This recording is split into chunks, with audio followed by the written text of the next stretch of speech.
Pas de souci. Merci.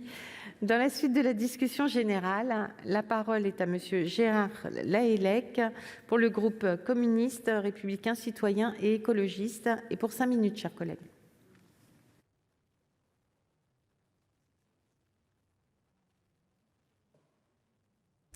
Madame la présidente, Madame la ministre, mes chers collègues, alors que la France s'apprête à prendre la présidence de l'Union européenne, le projet qui nous est soumis permet au gouvernement de montrer sa bonne volonté.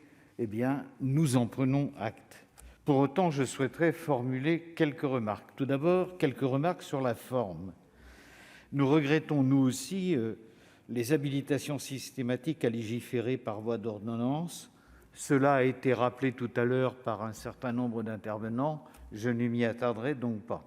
4 ordonnances sont ainsi prévues dans le seul titre premier sur le transport aérien, ce qui nous semble quand même beaucoup. Notons ensuite que cet exercice est un peu frustrant pour nous, parlementaires, en ce sens qu'il s'agit le plus souvent de transposition de règlements européens avec peu de marge de manœuvre des directives techniques, ce qui limite d'autant la capacité d'intervention du Parlement. Je souhaiterais aussi évoquer l'avis du Conseil d'État qui déplore, et je le cite, que certaines consultations soient réalisées trop tardivement pour être correctement prises en compte, telles que celle de la Commission nationale de la négociation collective, de l'emploi et de la formation professionnelle, requise pour un article du chapitre 2, qui s'est réunie le 1er avril et dont l'avis n'a été reçu que le 7 avril, et celle de l'Agence centrale des organismes de sécurité sociale, qui a été saisie en urgence le 26 mars et devait se prononcer dans un délai de 11 jours. Convenons qu'une telle précipitation n'est pas non plus très favorable au plein exercice parlementaire. Sur le fond, les mesures de ce projet de loi sont cosmétiques, voire à faibles conséquences. Ainsi, la plupart ont déjà été mises en œuvre ou en pratique, et donc, par ailleurs, quelques autres mesures nous apparaissent problématiques et je dirais que les travaux en commission n'ont pas totalement levé nos inquiétudes. Il s'agit notamment du travail des jeunes marins, dont la période de repos se voit rabotée à l'article 20, et les quelques propos rassurants que j'ai entendus tout à l'heure ne me rassurent pas complètement, en ce sens qu'on ne peut pas dire qu'il s'agit là d'une grande avancée sociale. Et puis, pour évoquer encore la question maritime dans sa dimension sociale, nous regrettons que notre amendement à l'article 21 sur la prise en compte de toute la période effective d'activité partielle ne soit pas prise en compte dans le droit à retraite. On me rétorquera que ça ne concerne que quelques dizaines de marins.